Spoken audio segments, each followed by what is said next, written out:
I'm happy to take your questions. I want to start once again by saluting our troops and civilians at the Kabul airport. Kabul fell just over a week ago. Within 48 hours, they had secured the airfield. They had safely and effectively drawn down our embassy compound and retrograded our embassy personnel. They have now facilitated the evacuation of more than 37,000 people out of the country since August 14th. American citizens, third country nationals, our Afghan allies, and Afghans at risk of persecution or worse. In the last 24 hours alone, 28 U.S. military flights have evacuated approximately 10,400 people from Kabul. In addition, 61 coalition aircraft have evacuated approximately 5,900 additional people. That is more than 16,000 people in 24 hours, and the flights are continuing hour by hour as we speak. We have established a network of transit centers in multiple countries in the Gulf and Europe, where we are getting U.S. citizens on flights home, and we are running biometric and biographic background checks on Afghan evacuees before bringing them to the United States or having them relocated to a third country. All told, 26 countries on 4 continents are contributing to this effort, one of the largest airlifts in history, a massive military, diplomatic, security, humanitarian undertaking, a testament to the power and purpose of the United States and our allies. I want to provide an update on American citizens. We've helped thousands of Americans leave Kabul already. We've contacted Americans still in Afghanistan by email, by phone, by text, to give them specific instructions. We have developed a method to safely and efficiently transfer groups of American citizens onto the airfield. For operational reasons, I'm not going to go into further detail on this. Many people have asked reasonably why we cannot provide a precise number of American citizens still in country. Let me explain. When Americans have come to Afghanistan over the years, we ask them to register with the embassy. Many have left without deregistering. Others never register at all. That is their right, of course, and it's our responsibility to find them, which we are now doing hour by hour. In the days remaining, we believe we have the wherewithal to get out the American citizens who want to leave Kabul. This operation is complex. It is dangerous. It is fraught with challenges, operational, logistical, human. And it's produced searing images of pain and desperation. But no operation like this, no evacuation from a capital that has fallen in a civil war, could unfold without those images. The question is, are we on track to fulfill our objectives of this operation, to bring out our people, so many of those Afghans who helped us, and so many of those Afghans at risk? And we believe we are. As we conduct these operations, we are sustaining the highest level of vigilance for an attack against the airport by ISIS-K or another terrorist group. Our commanders on the ground have taken every step they can to prepare for such an attack. Our president has authorized every capability that those commanders have asked for to protect the airfield against such an attack. We remain in close touch with allies and partners to coordinate the evacuation of their own citizens and their priority personnel, as well as to respond to the ongoing political and security situation in Afghanistan. The President has spoken twice now with the British Prime Minister. He has spoken with the German Chancellor, the French President, the Spanish President, the Italian Prime Minister, the Emir of Qatar, and the Crown Prince of the UAE. Tomorrow, he will participate in a G7 leaders meeting on Afghanistan to ensure the world's leading democracies are aligned and united on the way forward. We are working with partners to address the acute humanitarian needs of the Afghan people. And we will remain persistently vigilant against the terrorism threat in Afghanistan and in multiple other theaters. We have proven in other places that we can suppress terrorism without a permanent military presence on the ground, and we will do the same in Afghanistan. Finally, we are deeply moved by the outpouring of support from so many Americans, so many of them veterans, to help the Afghan evacuees, those Afghans at risk, our Afghan allies, settle here in the United States. This is the best of the American spirit, and we look forward to working with them in the days, weeks, and months ahead. And with that, I would be happy to take your questions. Thanks, Jake. A Taliban spokesman has said that it would be a red line for the U.S. to keep troops in Afghanistan past its own August 31st deadline. Are you engaged in talks with the Taliban over extending that deadline, and how are those talks going? We are in talks with the Taliban on a daily basis through both political and security channels. I'm not going to get into the details of those discussions here to protect those discussions, which are covering a wide range of issues. We are also consulting closely with our allies and partners on the issue of the evacuation and its progress. In fact, the President just got off the phone with the British Prime Minister a short time ago.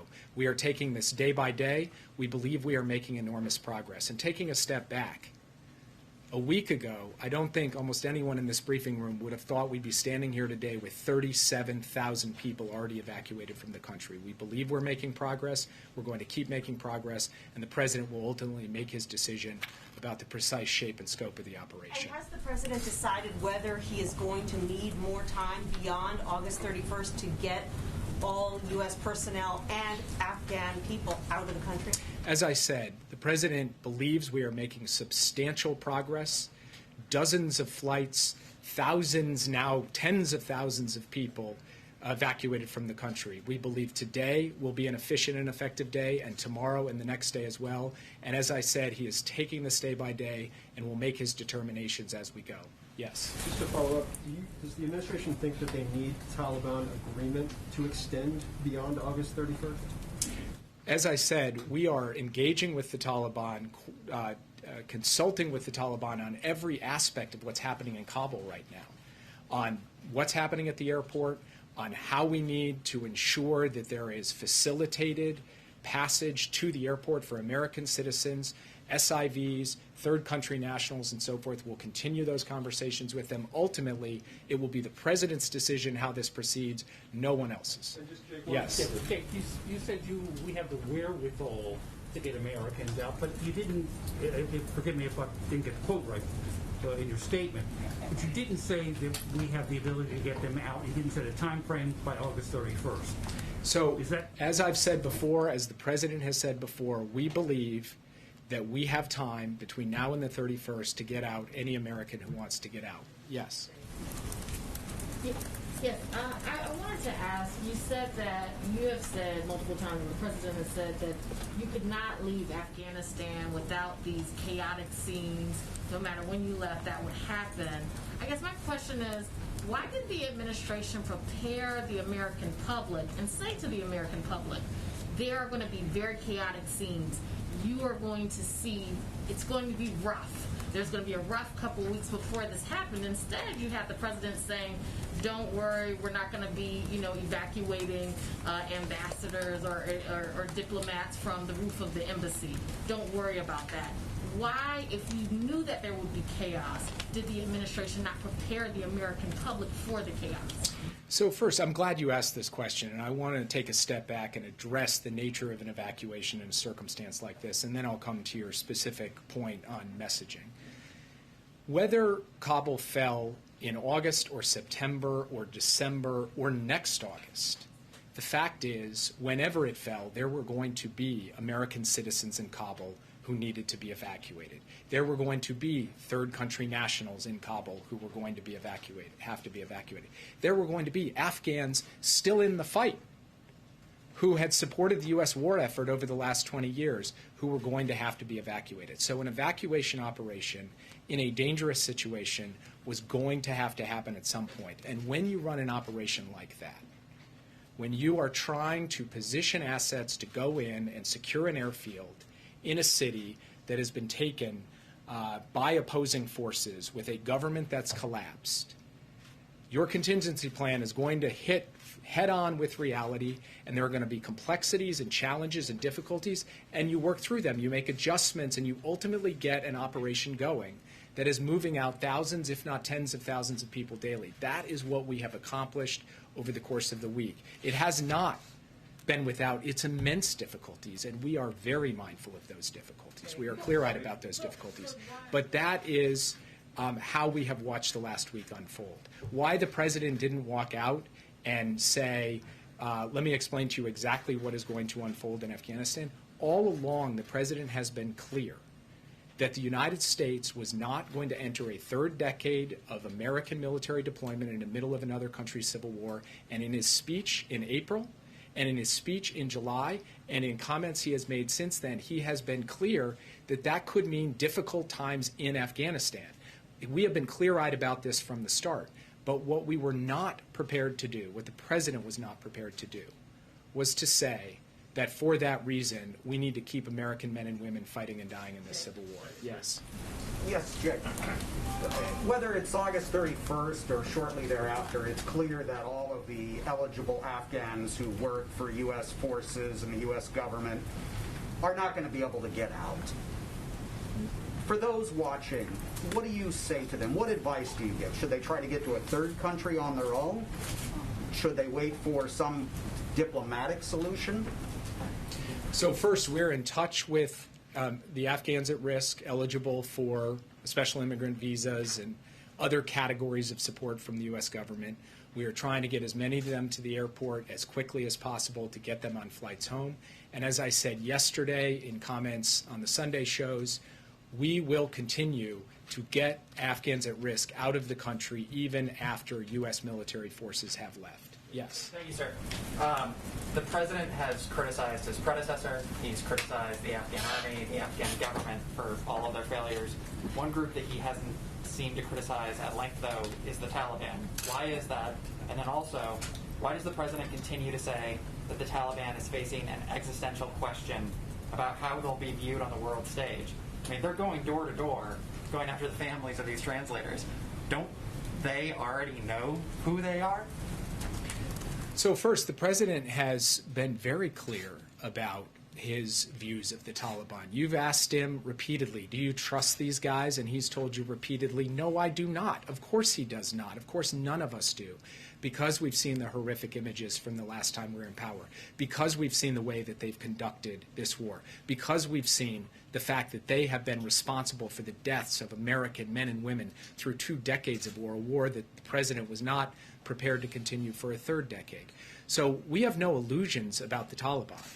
And from our perspective, what we need to do right now is focus on our task at hand. And our task is to get thousands and thousands of people out of the country as safely and efficiently as possible. That is what we are doing and what we believe that we can achieve. Thank you, Jake. So Friday, the president said that we got rid of al-Qaeda in Afghanistan.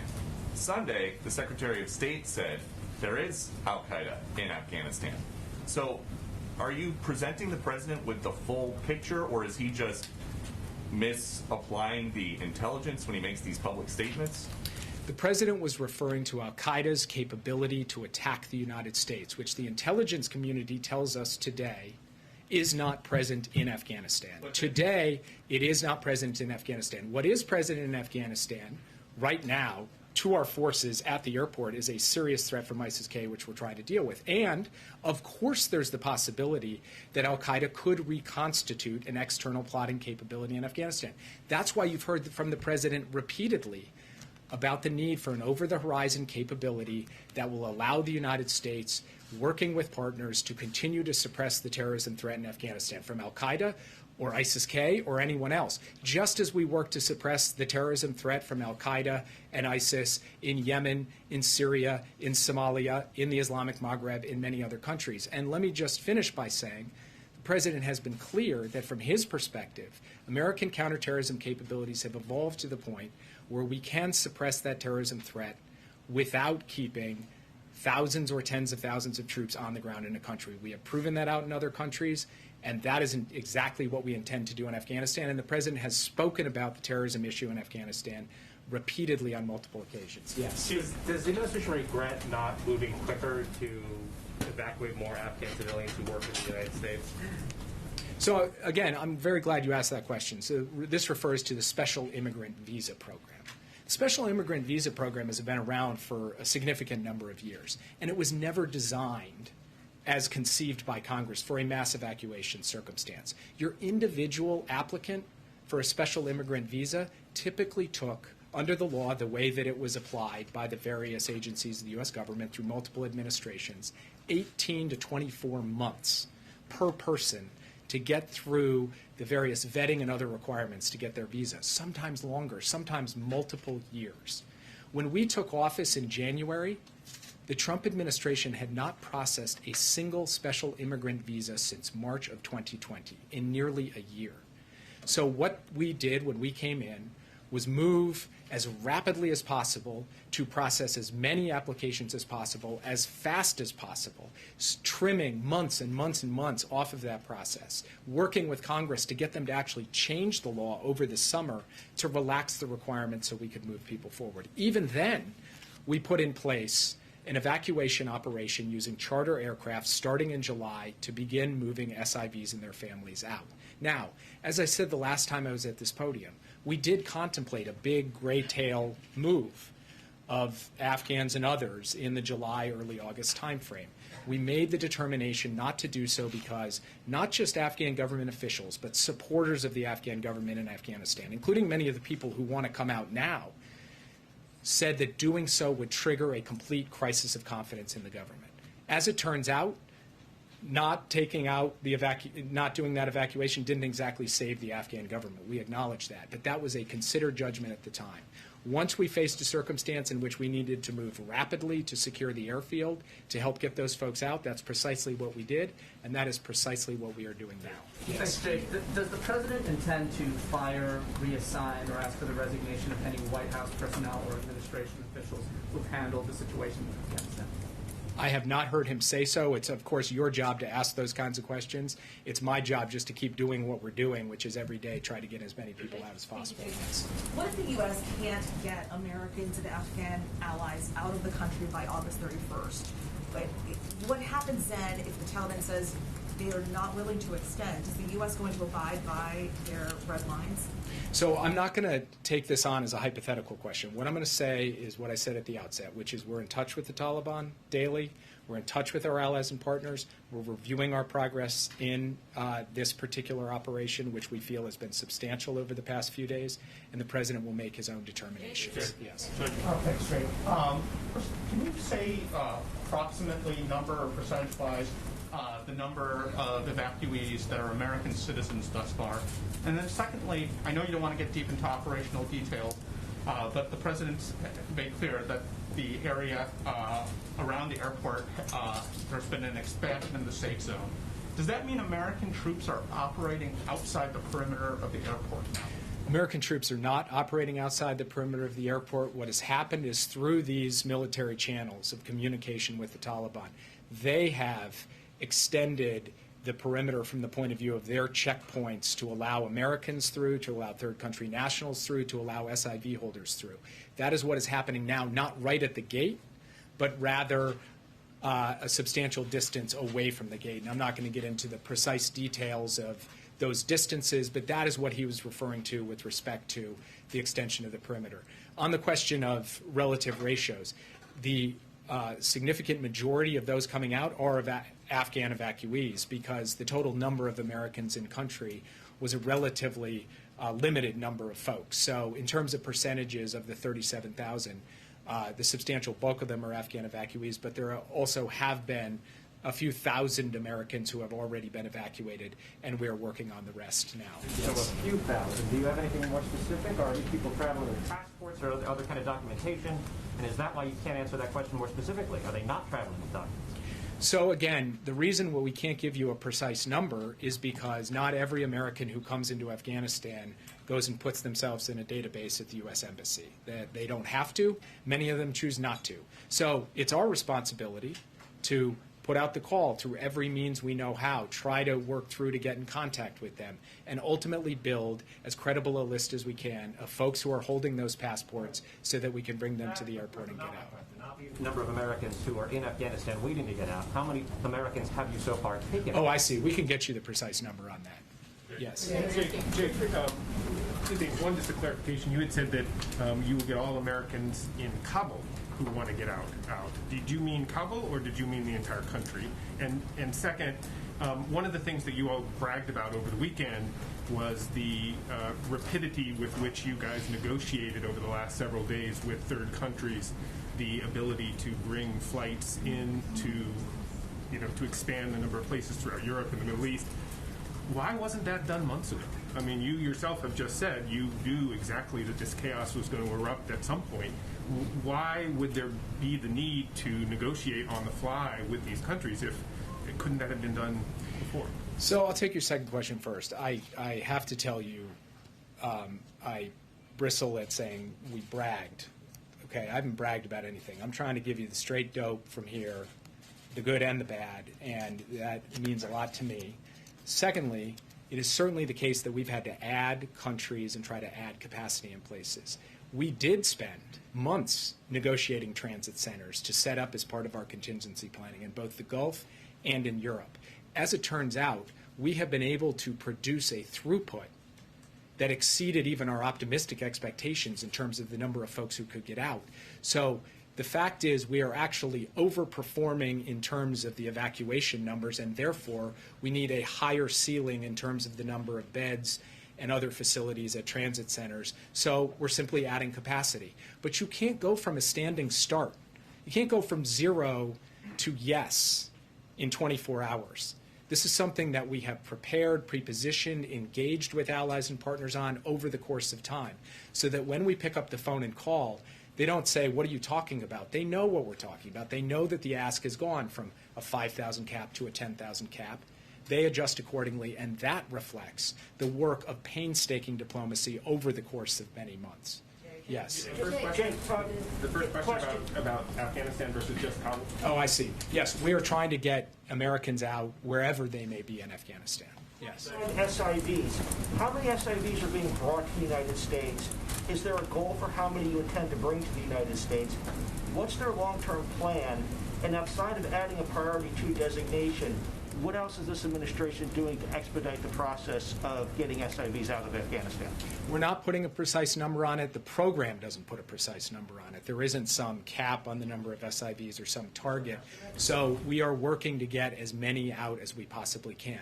If you think about the fact that there has been 20 years of conflict in Afghanistan, the sheer number of Afghans who in one way or another have worked for the United States, I'm not going to put a precise number on it. I'm not going to put an estimate on it. I'm only going to put a principle on it. And the principle is we are working to get out as many Afghan allies as we possibly can.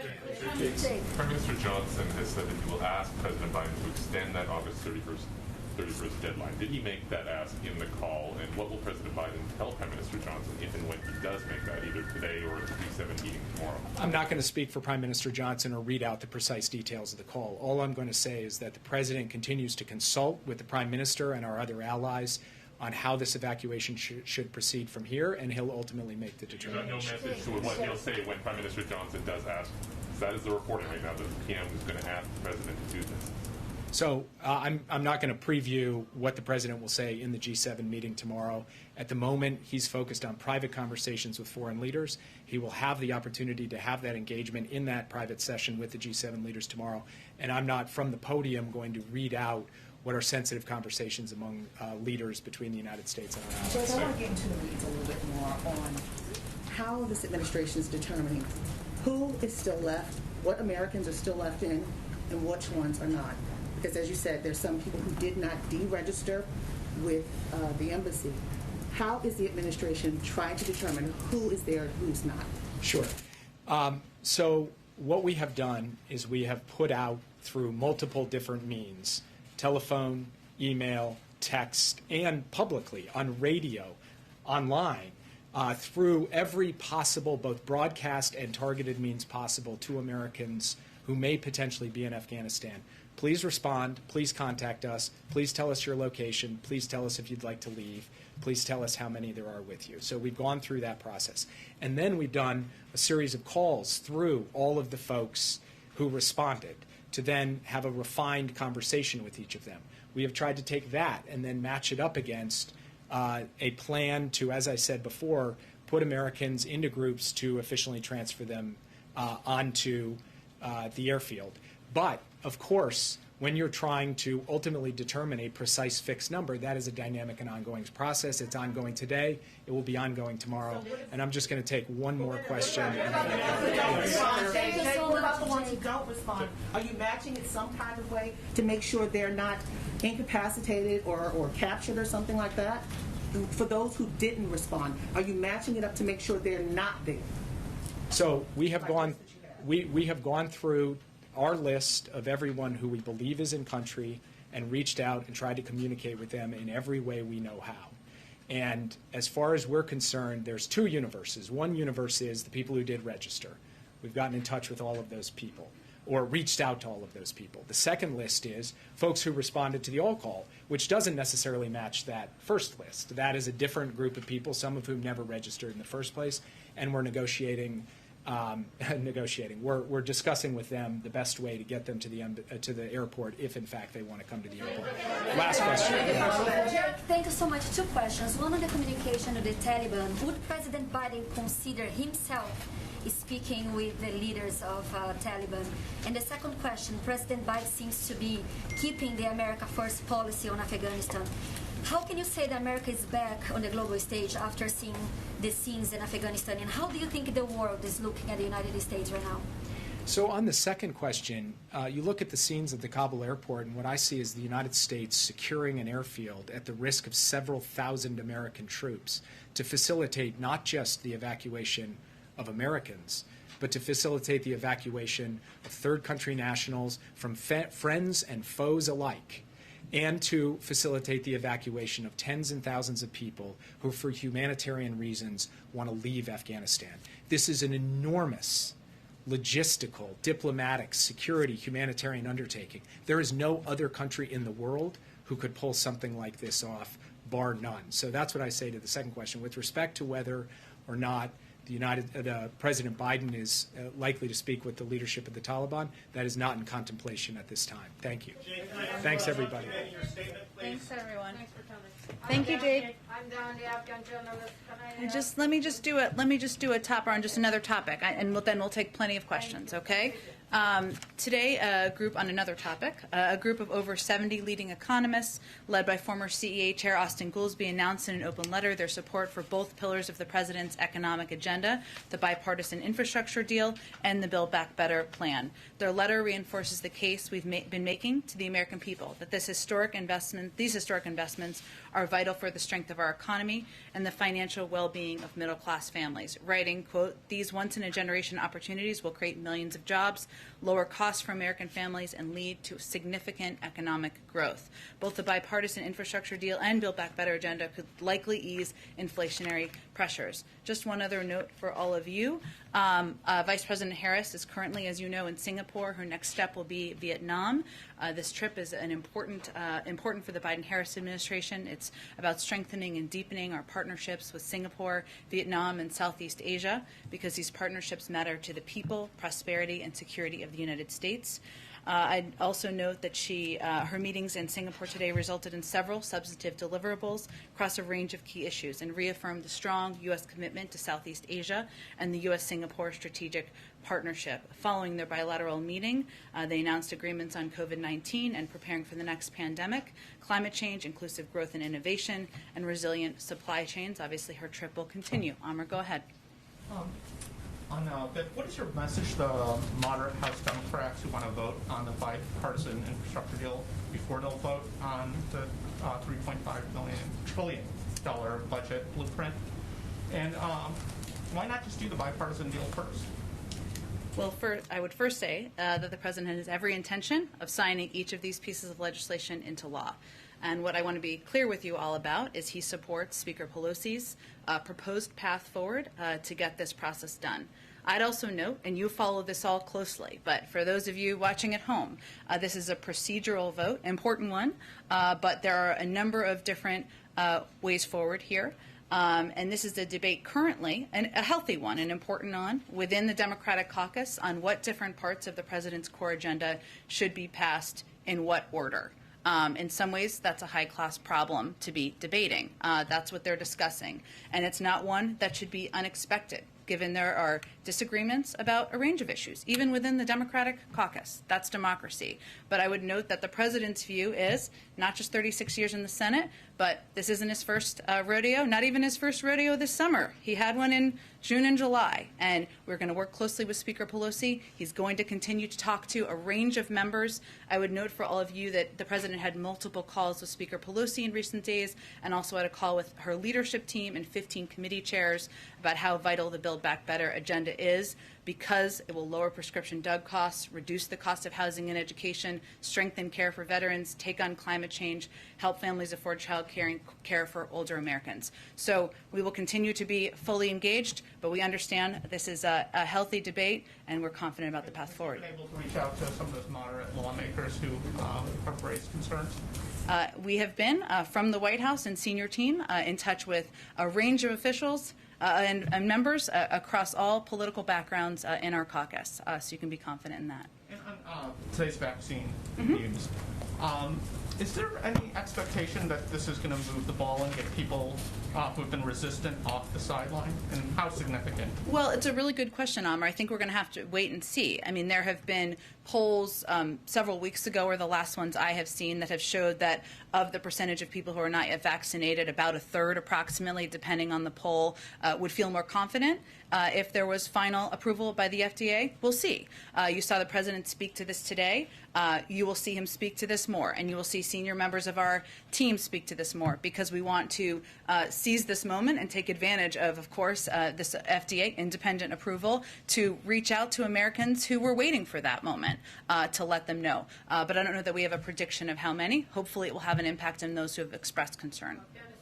Go ahead. Talk a little bit more about the G7 meeting tomorrow. Sure. Are you expecting any specific agreements to come out of it? This is really a forum, as you know, Steve, to continue the discussion that these leaders had just a few months ago when the president was on his first trip. We certainly know, and many have talked about their desire to raise questions about the timeline. That's not a surprise, and the president is happy to have that discussion. I'm not, of course, going to get ahead of our national security advisor or the president of the United States, but it's an opportunity to discuss not only our commitment to getting American citizens out, and our Afghan partners who have fought alongside us and many of our allies over the last 20 years, but also to work with them to continue to get their citizens out as well. So expect the discussion will be around that, but I don't know that I'm going to predict big announcements out of it. They will talk about imposing sanctions on the Taliban, anything like that. Look, I don't think I have more to preview. I think there's a range of topics that G7 members could certainly raise. I know the president lightly touched on this yesterday, but right now our focus day in and day out is on the operations and evacuating and relocating as many people out of the country as we possibly can. Go ahead. Back to what's going on the Hill. As you know, this isn't the president's first rodeo. Has he considered offering something to the moderates? Is there something that he's willing to put on the table that perhaps would assuage some of their concerns, knowing how legislation and force trading works on Capitol Hill? He certainly is familiar with that, but he also is certainly familiar with the leadership of Speaker Pelosi and her ability to get things done. And I would also note that he has been a part of this town and watched healthy disagreements about a range of issues within his own party for many decades. That's a part of the process. But our focus right now is engaging with a range of members from a high-level staff level. We're going to continue to do that, and the president will certainly engage if it is constructive in moving the ball forward. And we, again, are focused on getting this done for the American people. One more follow-up. You said, just want to clarify, you said that there's potentially a number of ways forward on this, but the Speaker has a way forward. You guys back that way forward, and if you're counting votes, that seems like the way forward. What are the other ways forward? Well, and I was clear, and I appreciate your question, that the president supports the Speaker's proposed path forward. What I was trying to get at, and perhaps not articulately enough, is that this is a procedural vote to move the bill forward, and the president is committed to signing each into law, and he's confident in Speaker Pelosi's approach and process, and will stay closely aligned. Go ahead.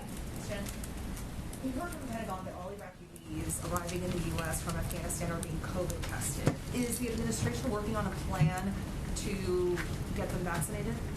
So that is correct. They are being tested, and we are working through offering vaccines and what that process will look like. I hope to have more of an update on that for you in the next day or two.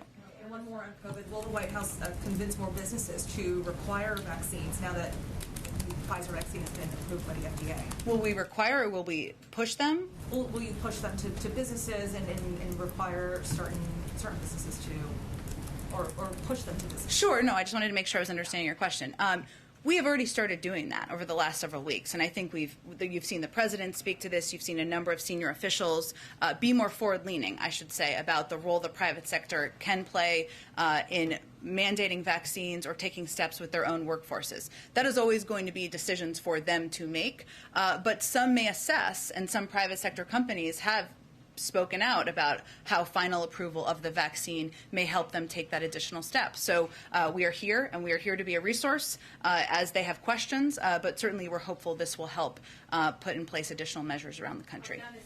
Go ahead. Thank you, Jen. There are Taliban fighters right now carrying American weapons. They're wearing American fatigues, the full kit of gear. How is that advancing America's national security interests? Well, Peter, I think my colleague Jake Sullivan spoke to a version of this last week, but let me tell you, let me reiterate some of what he said. When the president made this decision to bring our men and women home from Afghanistan who were serving, he knew he made that decision not lightly. He made the decision with a clear assessment from his national security team about what the impacts could be.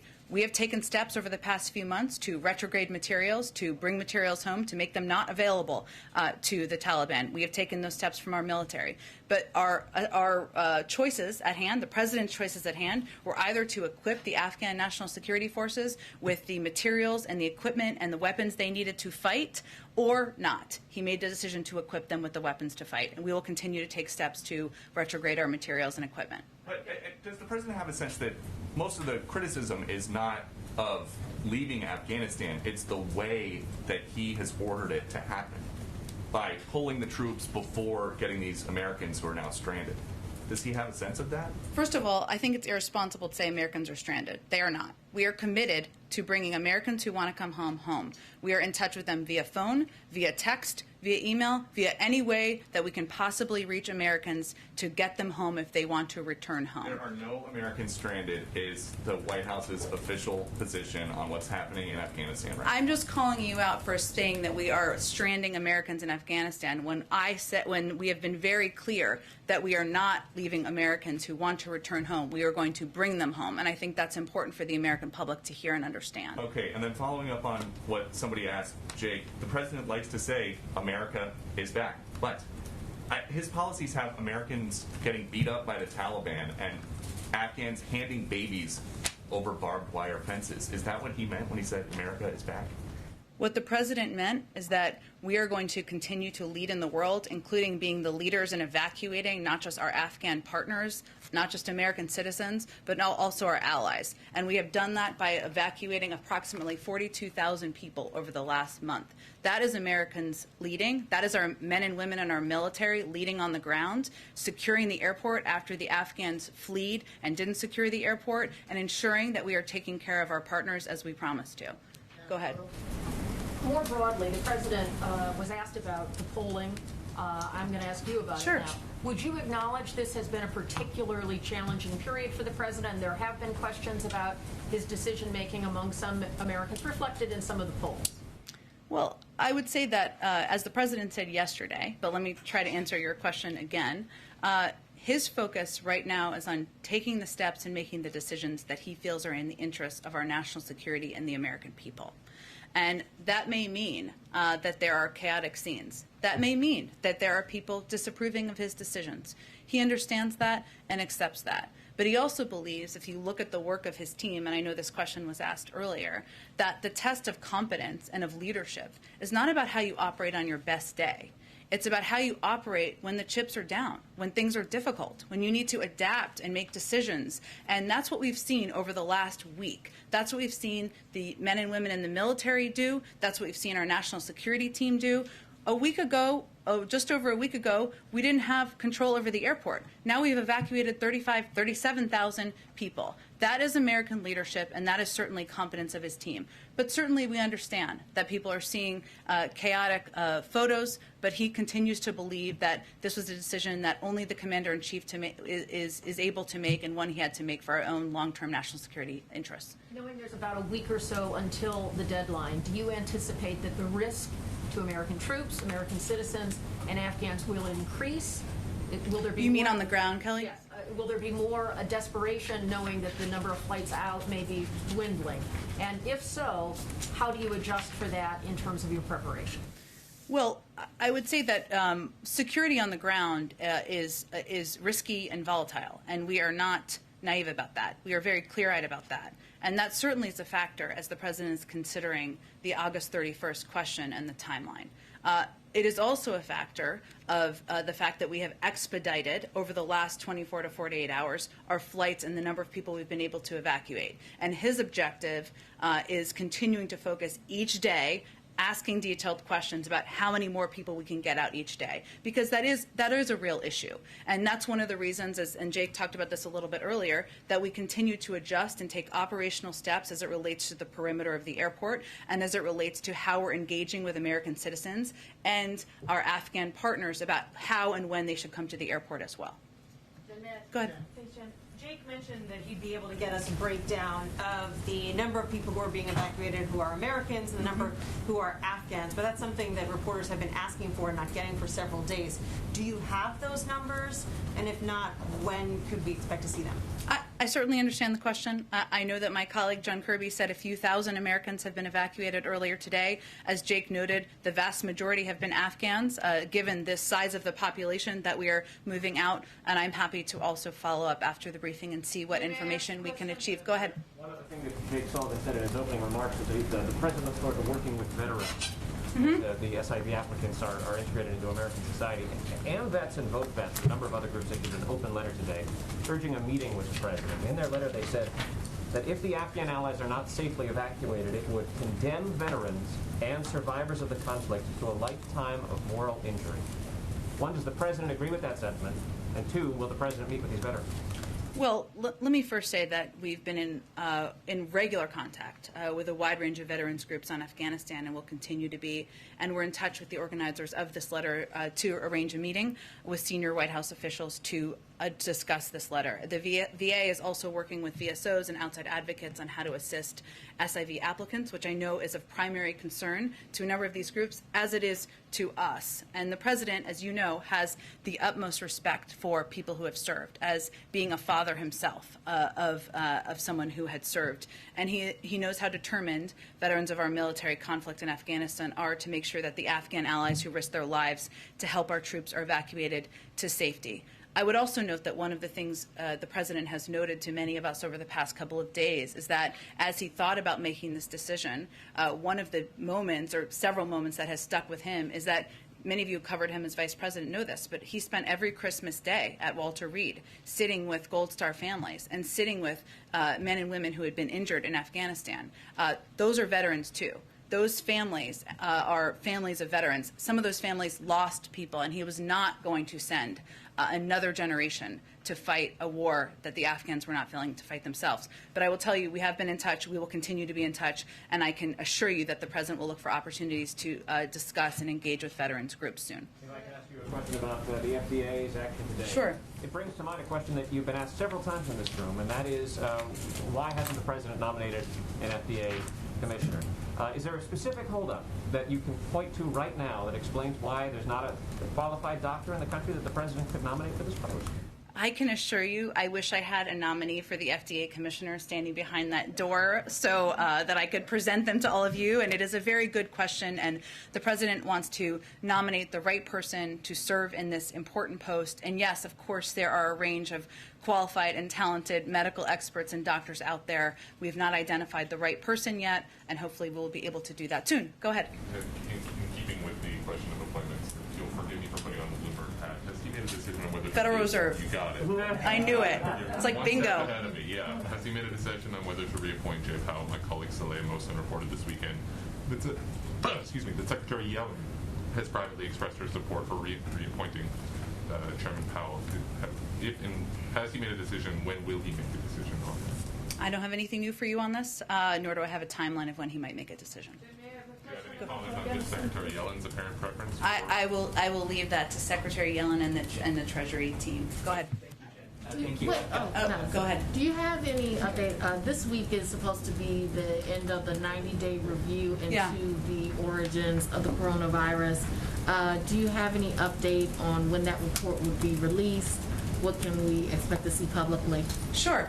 It's actually tomorrow, just to mark your calendars. I know Peter's especially excited about it. I would say that it typically takes a couple of days, if not longer, to put together an unclassified version to present publicly, and obviously the president would be briefed first on any findings. So I don't have an exact date for you, but I would expect it will be a couple to several days after tomorrow. Go ahead. Thanks, Jen. Two questions. Just one on vaccines to clarify an earlier point. We heard the president talk today about he encouraged companies to step up their vaccine requirements. But will today's announcement lead to any new or any additional vaccine mandates from the administration beyond nursing home employees and the stuff that you guys have already announced? I expect there will be more, sure, as we've said all along. And I would note that my colleagues at the Department of Defense conveyed that they would move in the coming days to mandate the vaccine now that the approval has come from the FDA for Pfizer. So we certainly expect there will be more mandates for factions of federal employees. And then on Afghanistan, a broader question. Does the president see any substantive differences between the Taliban leadership that exists right now and the regime that existed 2 decades ago? I don't think we're in a position to make any assessment on that front at this point in time. I would just reiterate, this is not about trust. This is not about providing validity for anyone. Our focus right now is on working to get American citizens, our Afghan partners, working with our allies to get them out of the country. Part of that has been a discussion and ongoing discussions with the Taliban about individuals moving safely to the airport. That's what the focus of our engagement with them has been at this point. Go ahead. Yeah, Jen, thanks. Just following up on the COVID-19 origins report, is that going to be released in full, or could there be redactions following the process you were talking about on classified documents? Just talk about that, and what is the process in which the administration is going to release this? Are you going to, is it just going to come out in an email, or is there some way you're going to do this? I would expect that there would be an unclassified version, and sometimes that means declassification. I can't assess that at this point in time because tomorrow is 90 days, not last week. And then we certainly would make you all aware of what the outcome is. I don't know what format that will take at this point in time yet. It's a good question. Go ahead, Karen. To follow up on the question that was just asked, when the president said today that he's calling on companies to require the vaccine, he said, do what I did last month. To just get more specific, will he expand that federal employee vaccine requirement and actually mandate it so there's no more option of opting out and doing the testing every week and social For all distancing? federal For all employees? federal employees. I think you're looking more at agency to agency or different factions of the government at this point, but expect there will be more on that front. And then to follow up, does the administration now see this as an opportunity to refresh the public messaging campaign that you guys have been doing on vaccinations now that there's the full FDA approval? Yeah, Karen, it's a really good question. I think what we don't know how to assess is obviously there has been a percentage of people in some of your polls as well who have said, I'm waiting for the vaccine to get final approval, and it's not approved yet.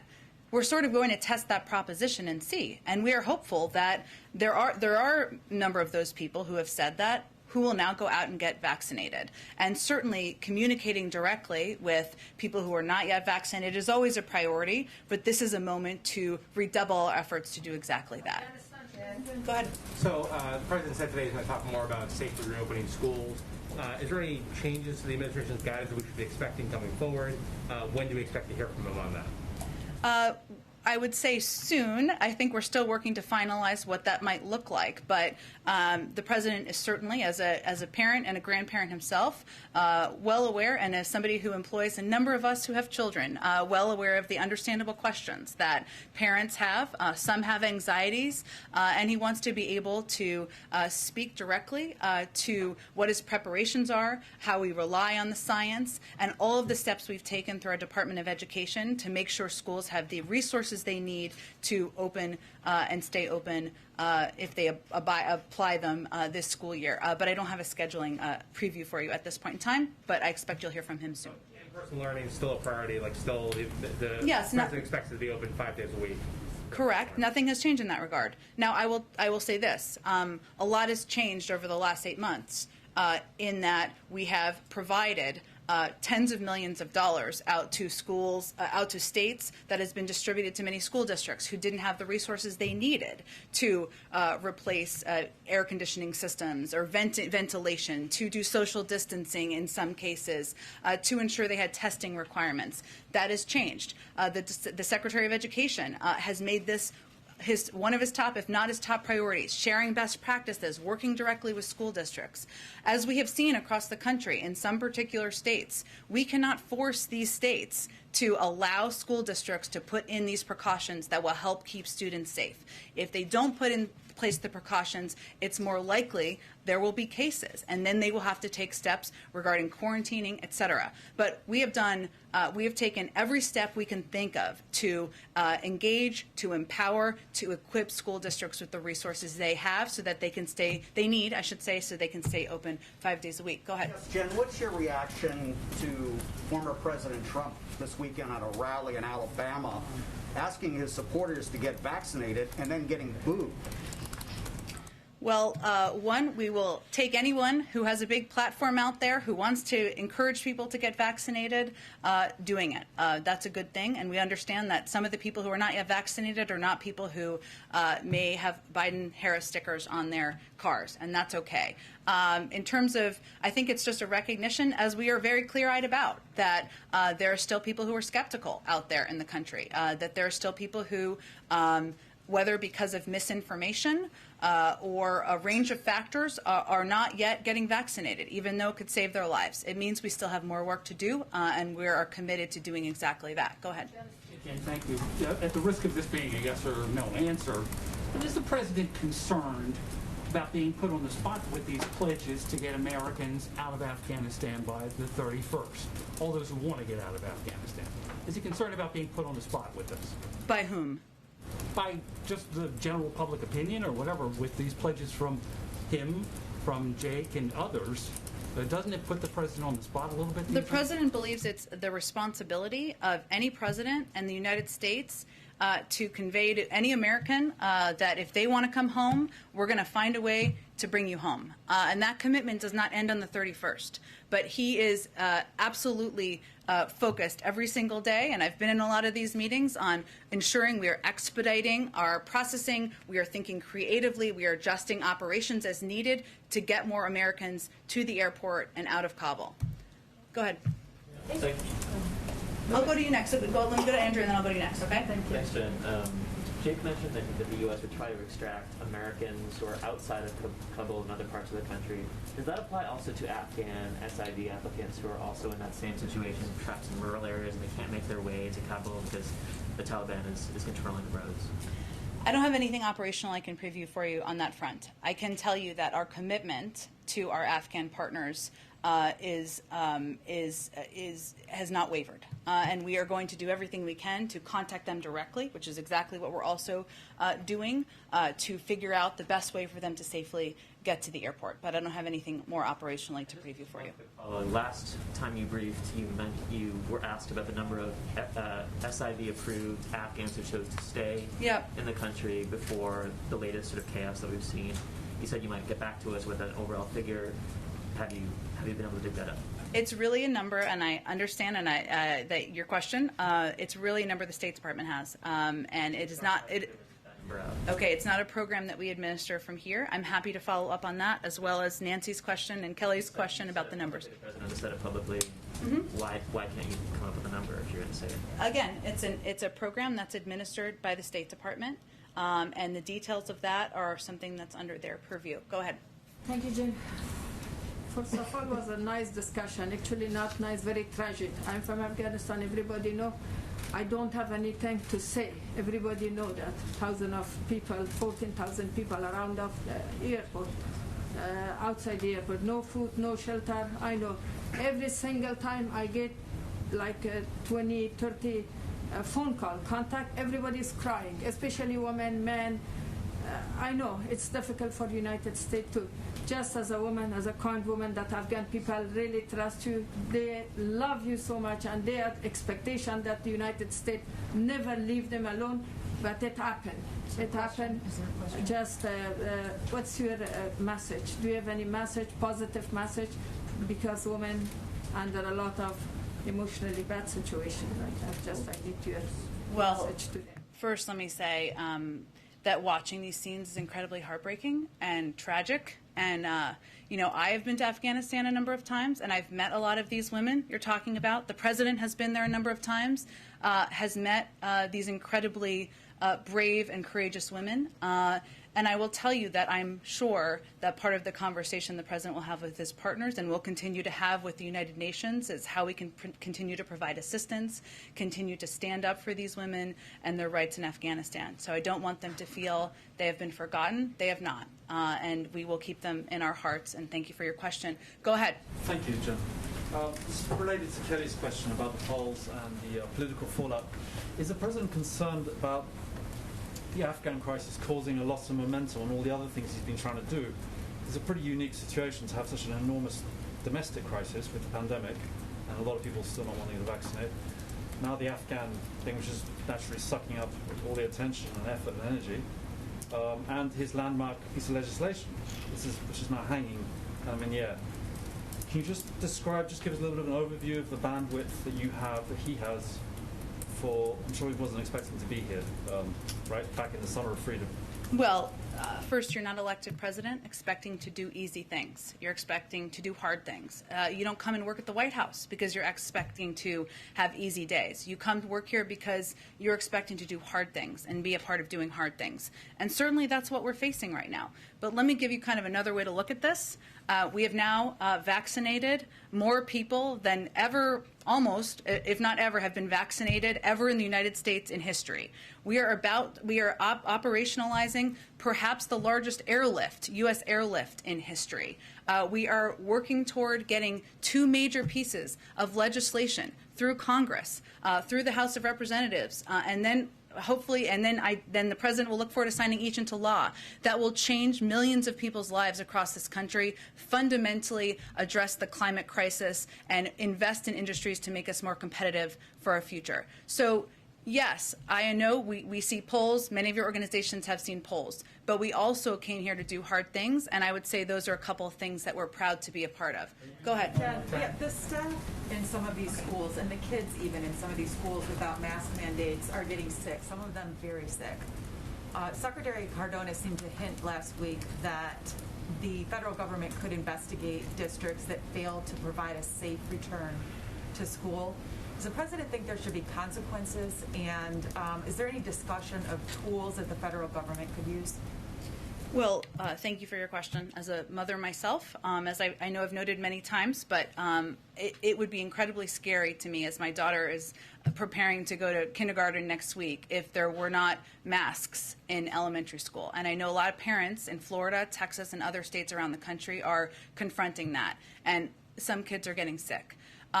We have talked a bit about steps we have taken to ensure that these superintendents and school districts and teachers are kept whole financially, if there are restrictions put in place, and hopefully prompting them to take a number of the steps that schools and school districts have taken over the past couple of months. We will continue to encourage that. In terms of consequences, I don't think I have anything to preview for you on that front. Thank you, everyone. I'm so sorry I got to run. We'll see you tomorrow.